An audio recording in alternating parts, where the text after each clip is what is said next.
All right, I'm introducing you to my wrench set that was sent out to me. I freaking love this set. It's one of the best sets I've seen so far. Now, I'm going to show you a couple things first.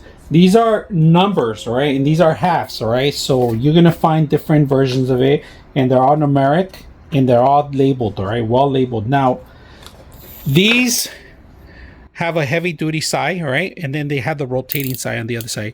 Now there is no switch button or anything like that. You just rotate it, and that's pretty much how you actually change directions on the actual wrench. All right, so these don't have any switches or anything, but they're very solid, very strong, and they came in time because I got to build something today, and we're going to use this, of course.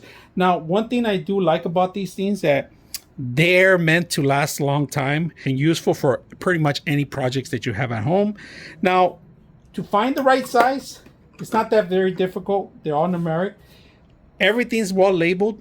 It comes in a box, so you don't have to worry about, losing it or putting it away somewhere else. Just grab and go for projects, mechanics. Everything's enclosed in one case.